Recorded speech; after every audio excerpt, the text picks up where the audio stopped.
passe wala français. Français. Alors, monsieur Thiam, on vous laisse le se présenter. Je m'appelle Salou Thiam, travailleur à l'Université de Thiès, secrétaire général de la section SATUC rectorat, coordonnateur de la région de Thiès avec 3 sections. SATUC, section à ISFA et section à Koungheul. Une section bu nekk ISFA ak benn section bu nekk SATUC mooy syndicat autonome des travailleurs des universités et des centres universitaires. Et pourquoi aujourd'hui vous avez tenu une assemblée générale? Parce qu'au mois de février, nous avons déposé une préavis de travail. Depuis cette préavis qu'on avait déposé avec une plateforme de revendication, le 3 février 2016 jusqu'au mois de mai, le 2 mai, le 1er mai de cette année, c'était un dimanche. On n'avait pas l'opportunité de déposer notre cahier de doléances. Le lundi 2, on a déposé le cahier de doléances, mais jusqu'à aujourd'hui, c'est hier seulement que le recteur, ou bien, je vais dire l'administration, nous a reçus pour faire un tour de table, pour nous discuter sur le tour de table, sur les points de revendication qu'on avait déposés. Mais malheureusement, lorsqu'on était là de 10h à 18h moins, l'administration ne voulait pas prendre des engagements qu'il faut prendre pour nous satisfaire. Parce que toujours les points, chaque point on nous dit, on va voir, vous allez attendre, on va régler, on va voir, on va régler. C'est pour cela qu'aujourd'hui, on avait convoqué une assemblée générale et que tout le monde était là. Je l'ai présenté, le PV qu'on a avec les autorités.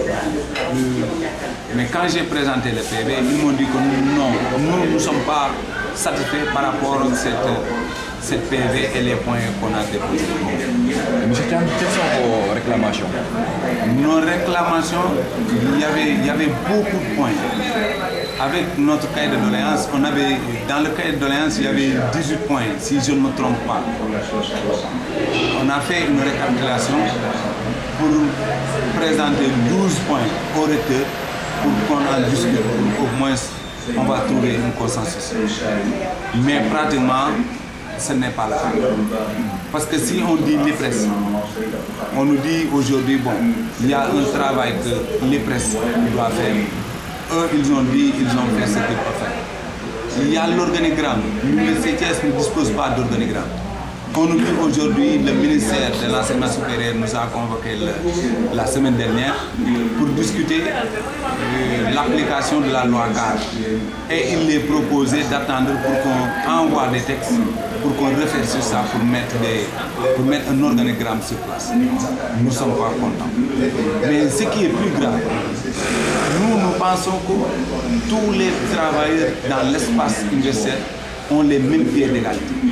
Mais présentement, on voit qu'il y a, comment je peux le dire, il y a certains personnels qui ont beaucoup de faveurs par rapport à la partie.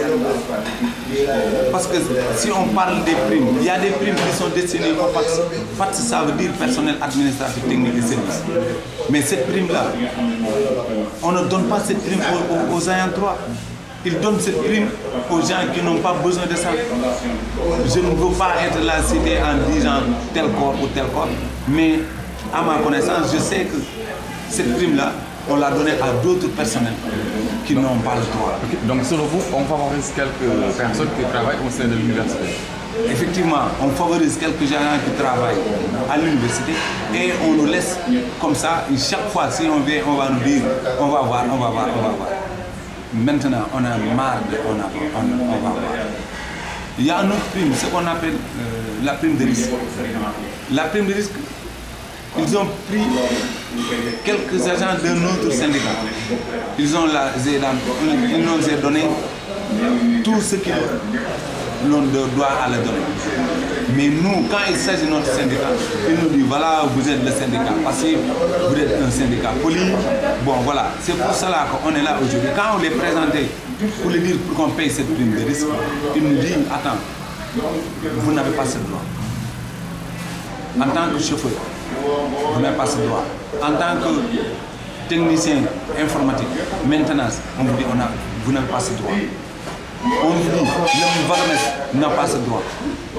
Et que je l'ai fait sortir un arrêté signé par le rectorat, le recteur lui-même, le recteur précédent, je veux dire, qui a signé un arrêté en donnant cette prime des Varmesse, des gens qui font le nettoiement et la maintenance, des magasiniers, des comptables matières, des bouviers, des gens qui travaillent dans les ateliers.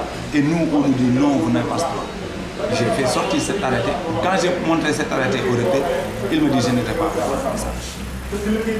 Oui, nous ne sommes pas là pour donner les informations qui concernent les autorités.